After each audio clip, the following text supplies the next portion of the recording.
Hello friends, welcome to my channel education with Gaurav. मेरे इस channel पर एक बार फिर से आप सभी का स्वागत है फ्रेंड्स। और जैसा कि आप सब जानते हैं कि हम यहाँ पर उत्तराखंड लेक्चरर व एलटी की तैयारी मेरे चैनल के ऊपर करते हैं। तो इसी में मैं आपके बीच में उत्तराखंड एलटी की जो सीरीज़ है उसको भी करवा रहा हूँ फ्रेंड्स। उसी के रिलेटेड मैं आपके बीच में एक नया वीडियो लेके आया हूँ, जो कि आज जो है आपका जो सिलेबस है उसके अंदर एक टॉपिक है आपका शिक्षण सहायक सामग्री। ओके ना, यानी कि टीचिंग जो एड्स होते हैं हमारे, audio visual, audio aids, video aids, है ना, इन सब के बारे में और इनसे रिलेटेड जो क्वेश्चंस हैं वो पूछे जाते हैं। ओके, तो शुरू करने से पहले आपको मैं कुछ जानकारियां देना चाहता हूं फ्रेंड्स। अगर आपको टीचिंग एप्टीट्यूड के नोट्स चाहिए उत्तराखंड एलटी के, या आपको लेक्चरर के नोट्स चाहिए या टेस्ट सीरीज चाहिए, तो आप मुझे इस व्हाट्सअप नंबर पर कॉन्टैक्ट कर सकते हैं। ओके, यहाँ से आपको नोट्स प्रोवाइड करवाए जाएंगे। साथ के साथ आप मेरा टेलीग्राम ग्रुप जो है उसको भी ज्वाइन कीजिए, और अपडेट्स जो है उसमें आपको जीके से रिलेटेड और अदर जो अपडेट्स हैं वो मिलती रहेंगी। ठीक है, तो चलिए दोस्तों, अगर एलटी की कोई भी डेट्स के रिलेटेड कोई पक्की अपडेट मिलेगी तो वो मैं ज़रूर बताऊंगा। बहुत सारे मुझसे पूछ रहे हैं कब होगा पेपर, कब होगा। जब तक कुछ कंफर्म नहीं है तो मैं क्या कह सकता हूँ कि कब होगा पेपर, है ना। तो फ्रेंड्स अभी इतना तो ये है कि होगा तो आपके लेक्चर के एग्ज़ाम के बाद ही होगा, लेकिन कब होगा ये अभी कुछ कंफर्म नहीं है। ठीक है ना, तो चलिए दोस्तों हम शुरू करते हैं हमारा आज का सेशन। तो जैसे कि मैंने बात की कि आज हम जो है पढ़ने वाले हैं क्या, टीचिंग एप्टीट्यूड में शिक्षण जो सहायक सामग्री है उससे रिलेटेड आपके क्वेश्चंस और आंसर। तो उसमें फ्रेंड्स मैंने आपको आपको मैं बेसिकली तीन चीज़ें याद रखनी होती हैं। एक तो होता है आपका श्रव्य सामग्री, ठीक है ना, यानी कि जिसका ऑडियो एड्स कहते हैं। तो श्रव्य सामग्री के अंतर्गत क्या क्या आती हैं, आपके रेडियो आते हैं, टैप रिकॉर्डर, लिंगुआफोन, ग्रामोफोन, माइक्रोफोन, ये सारी चीज़ें आपके श्रव्य सामग्री के अंतर्गत आती हैं। ओके, दूसरी होती है आपकी दृश्य सामग्री, विजुअल, है ना, विजुअल एड्स जिसको कहा जाता है। जो जो चीज़ें हम विजुअल तरीके से इस्तेमाल करते हैं, देख सकती हैं, वो कौन कौन सी चीज़ें हैं, हमारी जो पाठ्य पुस्तकें हो गई, आपका श्याम पढ़ यानी आपका जो ब्लैक बोर्ड हो गया, वाइट बोर्ड, कुछ भी है जो भी है, जो हम प्रस्तुत करते हैं, एटलस हम पेश करते हैं क्लास के अंदर, मानचित्र जो है दिखाते हैं, या कोई इंसाइक्लोपीडिया दिखाते हैं, कोई ओएचपी प्रोजेक्टर, स्लाइड, चार्ट, कुछ भी दिखाते हैं, वो सारा का सारा आपका वीडियो एड्स में आता है, यानी कि दृश्य सहायक सामग्री। और तीसरा हमारा होता है ऑडियो विजुअल एड्स, जिसमें कि ऑडियो और वीडियो आपके दोनों ही चीज़ें होती हैं, जिसमें आपका टीवी, कंप्यूटर, वीडियो, आपका वीडियो कॉन्फ्रेंसिंग, वीडियो जो डिस्क होती है, यानी कि जो सीडी, डीवीडी वगैरह, ये सारे की सारी आपकी ऑडियो विजुअल एड्स में आती हैं। ओके, अब हमें आगे इसी से रिलेटेड क्वेश्चंस को देखना है। ठीक है, तो फ्रेंड्स देखिए यहाँ पर सबसे पहला जो हमारे पास क्वेश्चन है वो है, कहता है वन्य जीवन पर कोई पाठ पढ़ाने के लिए निम्नलिखित में से कौन सी विधि सबसे उपयुक्त मानी जाती है। यानी कि आपको अगर एक ऐसा पाठ पढ़ाना है जो कि रिलेटेड है किससे, वन्य जीवन से, तो आप कौन सी विधि को सबसे उपयुक्त उसमें मानेंगे। तो देखिए यहाँ पर चार ऑप्शन आपके सामने है, मॉडल, दौरा, फिल्म प्रदर्शन या स्लाइड प्रदर्शन। इनमें से बताइए कि आप किसको उपयुक्त मानते हैं। ओके, तो देखिए आप,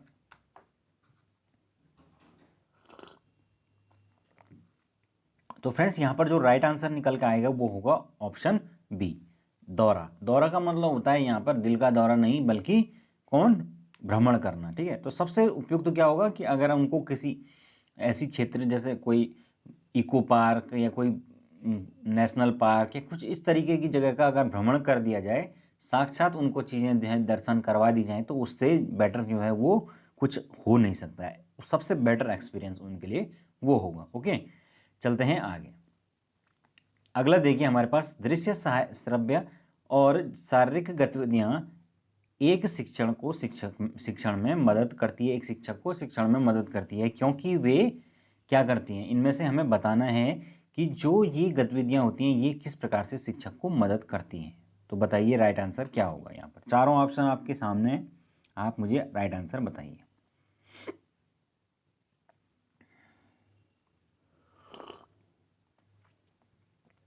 तो फ्रेंड्स यहाँ पर जो राइट आंसर होगा वो होगा ऑप्शन सी। ठीक है ना, यानी कि जो हमारी इंद्रियां होती हैं उनका अधिकतम उपयोग करके सीखने में सहयोग करती है। ठीक है, मैक्सिमम यूज ऑफ आपके सेंस ऑर्गन्स, जिनको इंद्रियां हम कहते हैं। ठीक है, तो जितनी ज़्यादा हम इंद्रियों का प्रयोग बच्चा अगर करेगा तो वो उतना इफेक्टिव उसका लर्निंग हो जाएगा। और उसी में जो है ये आपका जो दृश्य श्रव्य सहायक सामग्रियाँ होती हैं, यानी कि ऑडियो विजुअल्स एड होती हैं, ये उसी चीज़ में हेल्प करती हैं। ओके, आगे चलते हैं। अगला देखिए हमारे पास नेक्स्ट है, निम्नलिखित में से किसी एक प्रोजेक्ट सहायक सामग्री नहीं माना जाता है। तो प्रोजेक्ट सहायक सामग्री कौन सी नहीं होगी इसमें से?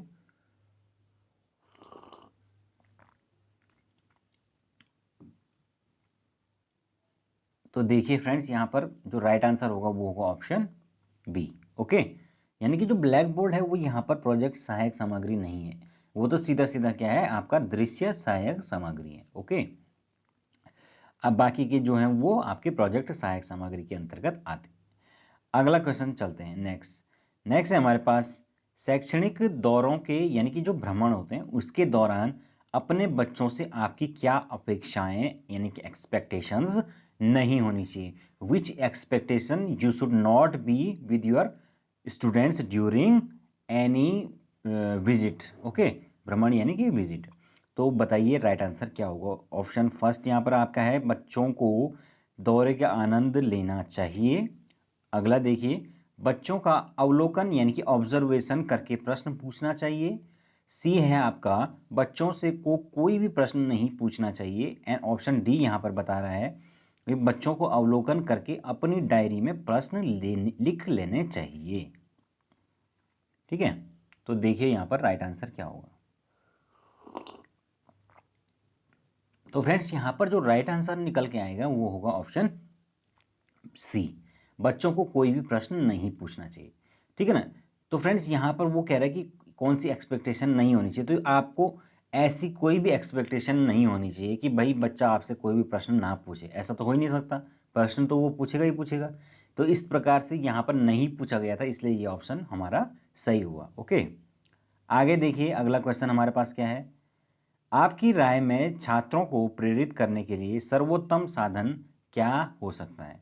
यानी कि आप इस सर्वोत्तम साधन क्या हो सकता है जिससे आप स्टूडेंट्स को मोटिवेट करें, तो क्या हो सकता है देखिए।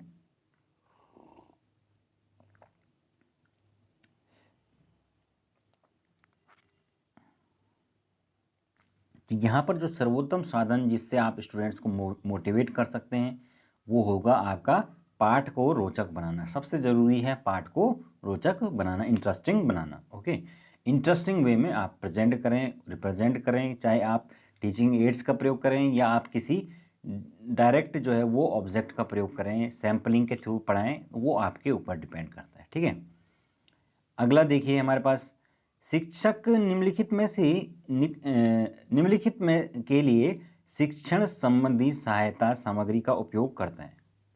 तो यहाँ पर ये अगेन वही क्वेश्चन लगभग रिपीट हो चुका है। यहाँ पर राइट आंसर होगा शिक्षण को रोचक बनाने के लिए, इंटरेस्टिंग बनाने के लिए, क्योंकि इसीलिए तो जो है वो जो एड्स होती हैं उनका जो प्रयोग है वो किस लिए किया जाता है, मेनली आपको इंटरेस्टिंग बनाना होता है। ओके, अगला देखिए, आजकल शिक्षक और विद्यार्थी दोनों, अब हमें बताना है कि दोनों के लिए आजकल क्या वेरी इंपॉर्टेंट है। देखिए यहाँ पर,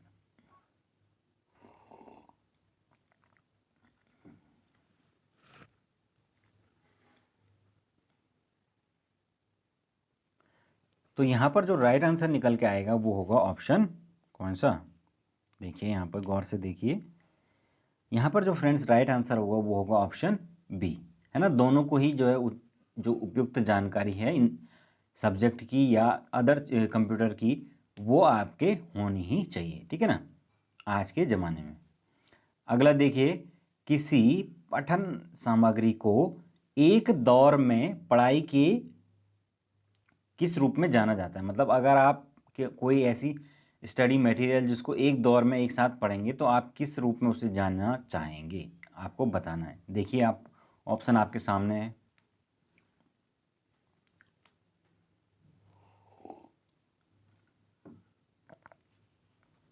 तो यहाँ पर जो राइट आंसर होगा वो होगा ऑप्शन कौन सा, ऑप्शन बी। ठीक है ना, क्योंकि वो एक दौर में ही पढ़ने की बात हो रही तो वहाँ पर समूहित जो है वो पढ़ाई के रूप में उसको जाना जाएगा। ठीक है, अगला क्वेश्चन, नेक्स्ट क्वेश्चन देखिए, यदि कोई छात्र पीछे बैठता है और बार बार उठकर ब्लैक बोर्ड की ओर देखता है और फिर बैठ जाए तो उससे आप क्या अनुमान लगाएंगे या क्या अर्थ उसका लगाएंगे। तो देखिए यहाँ पर आपके सामने चार ऑप्शन दिख रहे होंगे आपको स्क्रीन पर, तो बताइए राइट आंसर क्या होगा।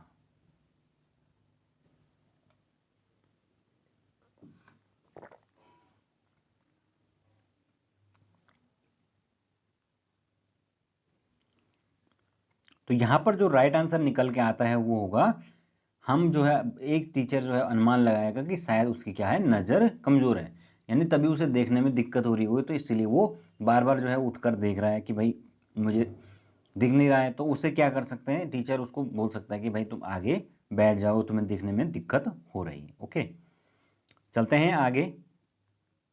अगला देखिए, निम्नलिखित में से किसी छात्रों द्वारा जानकारी और समझ हासिल करने का सबसे असरदार माध्यम या स्रोत माना जाता है।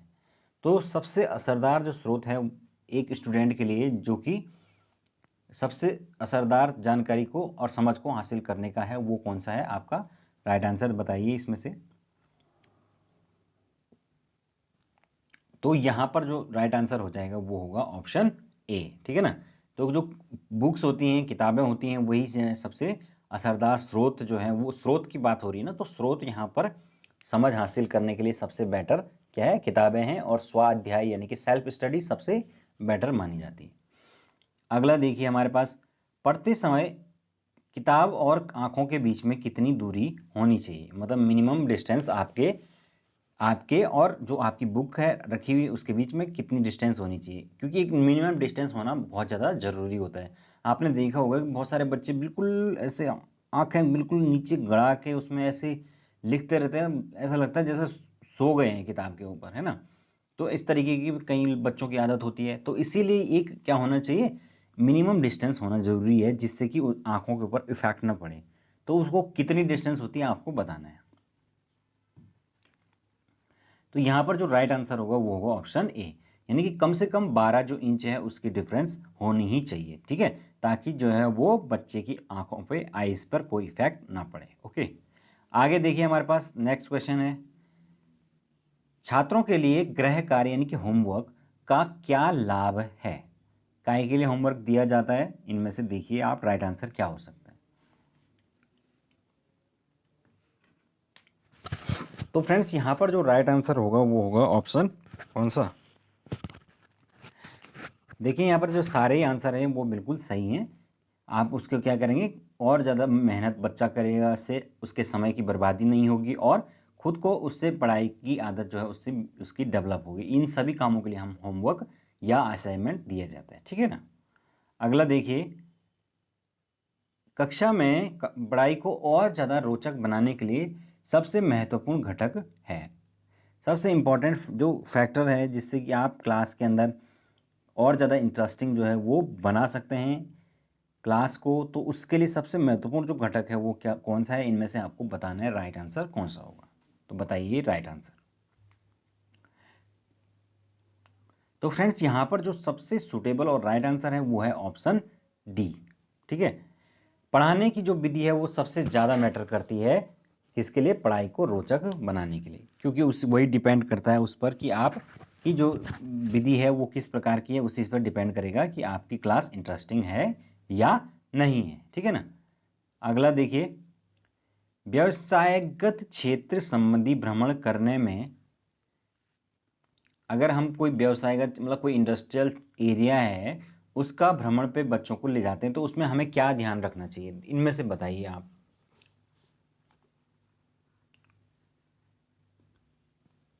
बताइए राइट आंसर क्या होगा।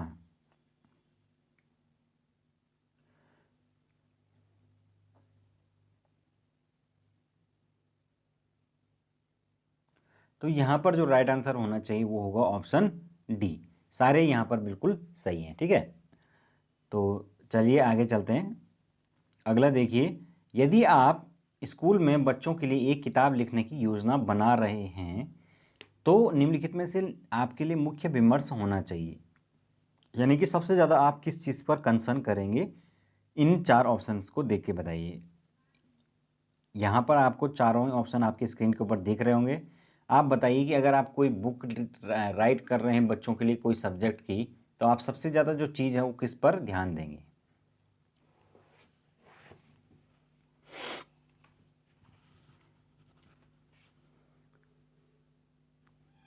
तो यहाँ पर जो राइट आंसर होना चाहिए वो होना चाहिए ऑप्शन कौन सा, तो यहाँ पर फ्रेंड्स जो राइट आंसर होना चाहिए वो ऑप्शन सी जो है राइट आंसर होना चाहिए।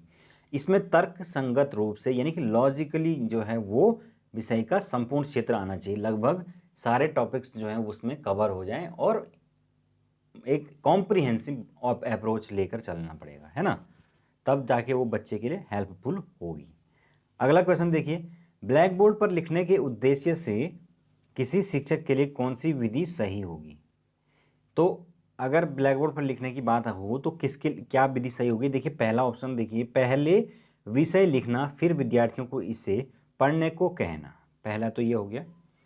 अगला देखते हैं, दूसरा है तेजी से और जितना हो सके साफ साफ लिखना। ओके, फिर थर्ड है विद्यार्थियों के सामने एक प्रश्न रखना और फिर उसके द्वारा बताया गया उत्तर लिखना। और थर्ड है डी है ब्लैक बोर्ड की तरफ मोड़ना और एक ही समय पर लिखने के साथ साथ पढ़ना। तो क्या हो सकता है सबसे सुटेबल? तो यहाँ पर देखिए ऑप्शन जो राइट होगा वो होगा ऑप्शन कौन सा? सी, ठीक है ना। तो सी जो है, क्योंकि वहाँ पर बात हो रही है विद्यार्थियों के सामने एक प्रश्न रखने की बात हो रही है, तो इसलिए ये ऑप्शन बिल्कुल सही हो जाएगा, ठीक है। हालांकि जो ऑप्शन बी है उसमें भी एक बात अच्छी है कि साफ साफ लिखने की बात हुई है, लेकिन उसमें उन्होंने कहा तेज़ी से। तेज़ी से क्यों भाई? तेज़ी से नहीं लिखना है, जो नॉर्मल स्पीड है उसी में लिखना है और साफ साफ तो लिखना ही है। तो यहाँ पर चूँकि विद्यार्थी के सामने प्रश्न रखना और उसी के ऊपर फिर जब उसने कुछ बता दिया तो उसको ब्लैक बोर्ड पर लिख के फिर उसी से आगे बढ़ना, तो वो सबसे बेटर जो है यहाँ पर मेथड हो जाएगा। अगला देखिए, शिक्षक द्वारा ब्लैक बोर्ड का सर्वोत्तम उपयोग किसके लिए किया जाता है? तो जो ब्लैक बोर्ड है उसका सर्वोत्तम उपयोग किस लिए हो सकता है, बताइए।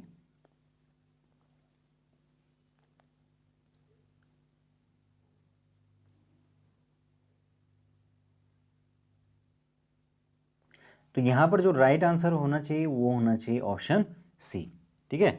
महत्वपूर्ण व उल्लेखनीय जो बिंदु होते हैं, पॉइंट्स होते हैं, उनको लिखने के लिए ब्लैक बोर्ड का सर्वोत्तम उपयोग किया जा सकता है, ठीक है।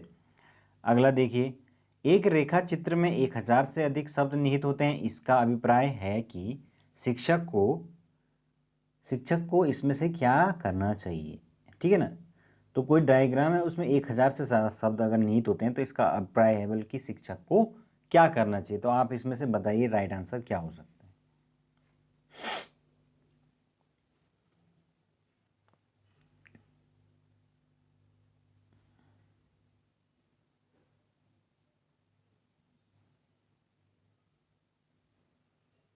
तो यहाँ पर जो राइट आंसर होगा वो होगा ऑप्शन सी।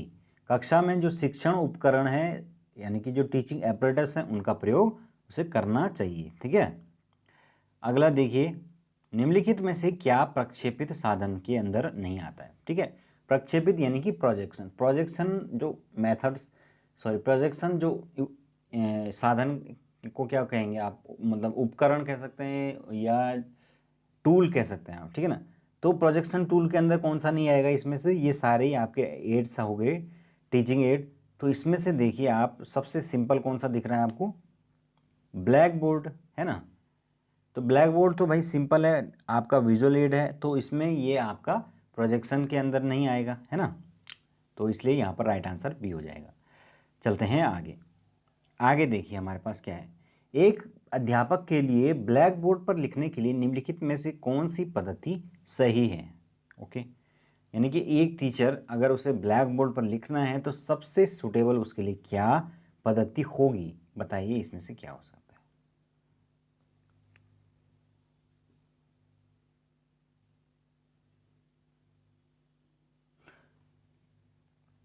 तो कुछ कुछ जो है क्वेश्चन वैसा ही है जैसे आपका पहले भी एक क्वेश्चन आ चुका है।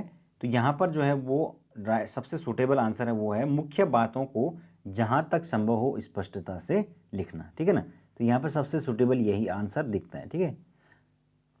अब यहाँ पर देखिए सी जो ऑप्शन है उसके अंदर लिखा हो सर्वप्रथम विद्यार्थियों से प्रश्न पूछना है, तो ये अच्छी बात है, लेकिन उसने कहा कि फिर उत्तर को बिल्कुल वैसे ही लिख देना, बिल्कुल वैसा ही उत्तर को नहीं लिखना है, बल्कि में आप अपनी तरफ से क्या करेंगे, उसको कर मॉडिफाई करके उसको तब लिखेंगे उत्तर को, ठीक है ना।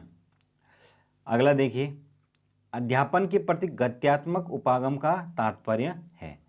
गत्यात्मक का मतलब होता है यहाँ पर डायनेमिक उपागम यानी कि अप्रोच। तो डायनामिक जो अप्रोच है, अगर हम बोलें कि यार टीचिंग में डायनामिक अप्रोच होनी चाहिए, तो इसका क्या मतलब होगा? तो बताइए राइट आंसर क्या होगा?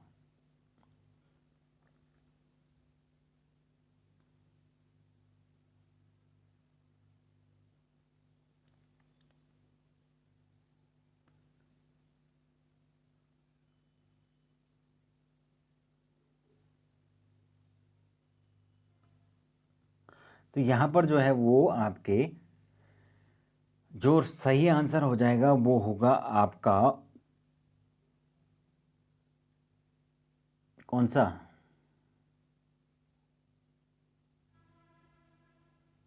यहाँ पर जो राइट आंसर होगा वो होगा आपका ऑप्शन सी। ठीक है ना? क्योंकि यहाँ पर स्थैतिक नहीं गतिशील अप्रोच की बात कर रहा हूँ, तो यहाँ पर गद्यात्मक के अंदर यही सही होगा। ओके, चलते हैं आगे।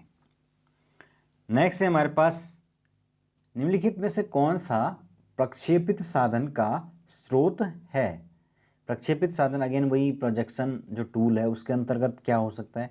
तो यहाँ पर आप देख सकते हैं सीधा सीधा कौन कौन इसमें से प्रक्षेपित है। प्रोजेक्शन टूल कौन सा है इसमें, सीधा सीधा बताइए। तो फ्रेंड्स यहाँ पर जो प्रोजेक्शन टूल है वो है आपका जो ऑप्शन थर्ड है। ठीक है ना? छाया क्षेपित्र, अजीब सा नाम है इसका हिंदी में, एपिडाइस्कोप आपने इसका नाम याद रखना है। तो उसका नाम में छाया आ रहा था, छाया से ही आप समझ सकते हैं कि ये किसी प्रकार का एक प्रोजेक्टर होता है, पुराने टाइम में यूज होता था। ठीक है, बाकी ब्लैक बोर्ड आपका त्रिविम प्रदर्शन मतलब कोई 3 डायमेंशनल स्ट्रक्चर या ग्लोब, ये सारे के सारे तो आपके टीचिंग एड हैं, ये प्रोजेक्शन के अंतर्गत नहीं आते हैं। अगला देखिए, प्रभावी शिक्षण सहायक सामग्री वह है जो क्या करती हो? सबसे इफेक्टिव आप टीचिंग एड किसको मानेंगे? इनमें से बताइए राइट आंसर क्या होगा? जो क्या करती हो?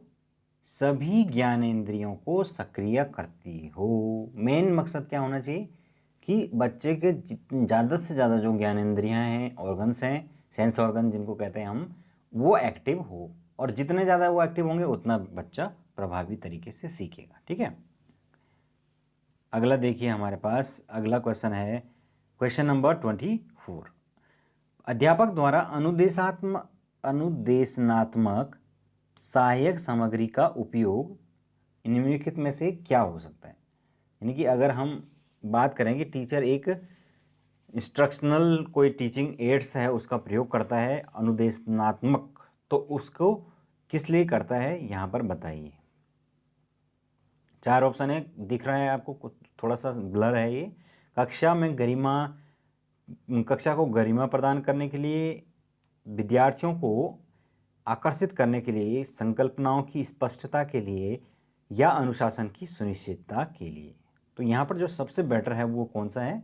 ऑप्शन सी, संकल्पनाओं की स्पष्टता, मतलब जो कॉन्सेप्ट है, संकल्पनाएं यानी कॉन्सेप्ट्स, तो उनकी जो स्पष्ट रूप से मतलब व्याख्या हो जाए उसके लिए इस प्रकार के, क्योंकि यहाँ पर सहायक सामग्री का उपयोग की बात आई, तो आप अगर सीधे सीधे भी सोचें तो वो किस लिए होती है? ज़्यादा अच्छे तरीके से स्पष्ट रूप से बताने के लिए। ठीक है ना? अगला देखिए हमारे पास क्या है, अगला क्वेश्चन है, शिक्षक सहायक सामग्री के बारे में निम्नलिखित में से कौन सा कथन सही है? अब यहाँ पर देखिए, पहला है, वे संकल्पना धारण को लंबे समय तक बनाए रखने में मदद करती है, तो ये तो ठीक है। वे विद्यार्थियों को अच्छी तरीके से सीखने में मदद करती है, ये भी ठीक है। वे शिक्षण और अधिगम प्रक्रिया को रोचक बनाती है, ये भी ठीक है। वे रटकर सीखने की प्रक्रिया को बढ़ावा देती हैं, तो ये यहाँ पर सही नहीं है ना? रटकर सीखने की प्रक्रिया को बढ़ावा नहीं देती है टीचिंग एड, वो क्या करती है? समझने को बढ़ावा देती है। तो इसलिए आपके पहले के जो 3 ऑप्शन है वो राइट आंसर है, और ऑप्शन डी में ये तीनों ही दिए हुए हैं। ठीक है, अगला नेक्स्ट क्वेश्चन देखिए। अगला क्वेश्चन देखिए, शिक्षण संबंधी सहायक उपकरणों की उपयोगिता के औचित्य का क्या आधार है? यानी कि जो सहायक उपकरण शिक्षण के संबंध में यूज होते हैं, उनका यूजेस क्या है, उसका क्या बेस है, वो हमें बताना है। बताइए इसमें से। तो अब तो सब लोग आप समझ चुके हैं, तो आप आसानी से इसका उत्तर दे सकते हैं। ठीक है ना? तो यहाँ पर क्या हो सकता है सबसे सूटेबल आपका औचित्य?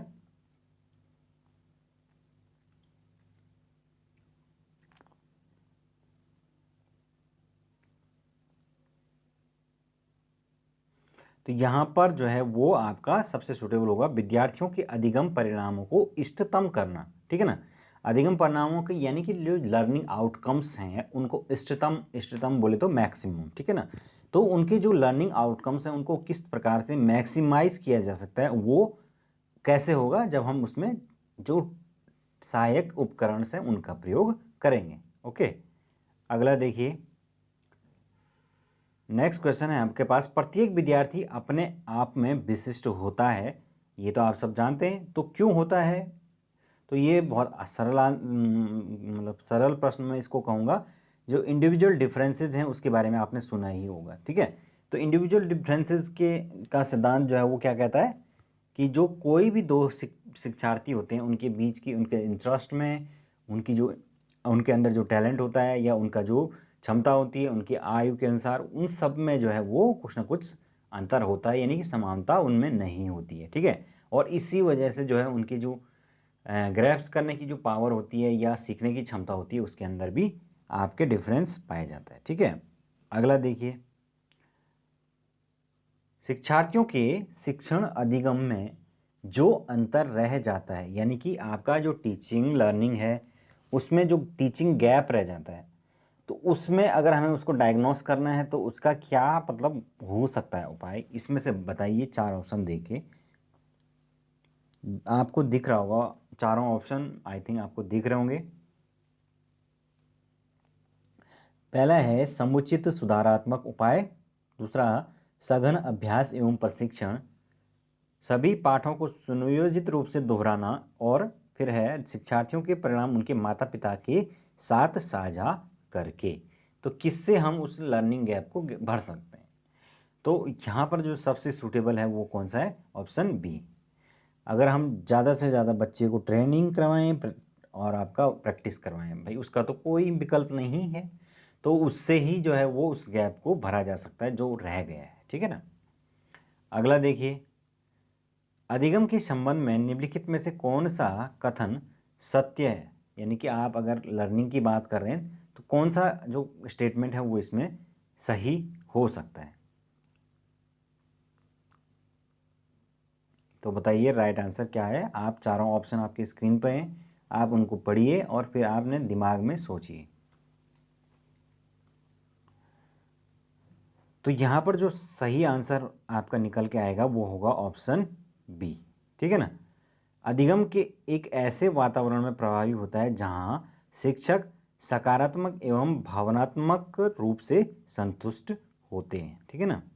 तो शिक्षक का सकारात्मक होना जरूरी है और भावनात्मक रूप से संतुष्ट होना जरूरी है, तब जाके जो है वो आपका अधिगम के संबंध में प्रभावी उसका हो पाएगा। ओके, तो ये 29 क्वेश्चंस थे। आगे एक दो क्वेश्चन और हैं, देख लेते हैं इनको भी।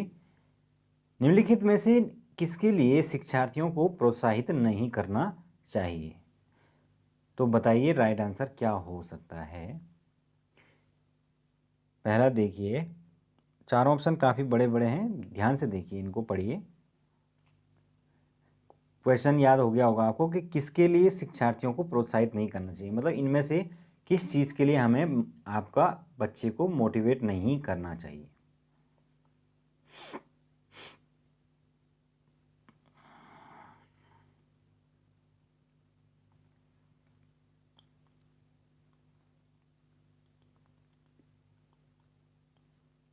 तो यहाँ पर जो राइट आंसर होगा वो होगा ऑप्शन डी। ओके, उन सभी प्रश्नों के उत्तरों को याद करवाना जिन्हें शिक्षक पूछ सकते हैं। इससे क्या होगा, बच्चा केवल उन्हीं प्रश्नों को पढ़ना सीखेगा कि जो उसे पता है कि हाँ इसको टीचर पूछेगा या ये एग्ज़ाम के अंदर आएगा, तो वो क्या नहीं होगा, इससे उसका नॉलेज गेन करने की वो नहीं सोचेगा। जबकि आपका मेन मकसद होना चाहिए बच्चे को कि उसको नॉलेज, उस जिस क्लास के अंदर उसने जो सब्जेक्ट पढ़ा है उसका उसका पूरा का पूरा नॉलेज हो जाए, ठीक है ना।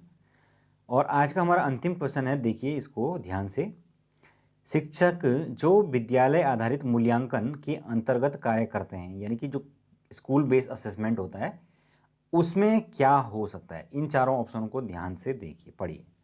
उन पर अधिक कार्य का बोझ रहता है क्योंकि उन्हें सोमवार की परीक्षा सहित अतिरिक्त परीक्षा लेनी पड़ती है। उन्हें प्रत्येक सोमवार को परियोजना कार्य देना पड़ता है। शिक्षार्थियों के मूल्यों और अभिवृत्तियों का आकलन करने के लिए रोजाना उनका अवलोकन करना पड़ता है और व्यवस्था के लिए स्वामित्व की भावना रखते हैं। तो यहाँ पर हमें बताना है कि वे शिक्षक जो विद्यालय आधारित मूल्यांकन के अंतर्गत कार्य करते हैं उनमें क्या होता है। तो यहाँ पर जो सही उत्तर है, राइट आंसर है, वो है ऑप्शन डी। ठीक है ना, व्यवस्था के लिए स्वामित्व की भावना रखते हैं, यानी कि वो उसको एज ए अपना ही समझ कर चलते हैं। ठीक है ना, इस तरीके की भावना वो रखते हैं। ओके, तो फ्रेंड्स ये थे हमारे क्वेश्चंस आज के, जो कि आपका टीचिंग एड वाला जो चैप्टर है, टॉपिक कहिए आप उसको, उसके अंतर्गत आपके था। ठीक है ना, अब जो नेक्स्ट टेस्ट होगा वो होगा जो अगला आपका जो टॉपिक है, जो कि है बालकों में वृद्धि एवं विकास, ग्रोथ एंड डेवलपमेंट। हालांकि उसके बारे में वो बहुत इजी टॉपिक है, उसके बारे में आपने पहले भी पढ़ा हुआ होगा, लेकिन फिर भी हम उसके रिलेटेड क्वेश्चंस को करेंगे। ठीक है ना, तो अभी के लिए इतना काफ़ी है। आई होप आप लोगों को अच्छा लगा होगा। ठीक है, तो thank you so much, good night.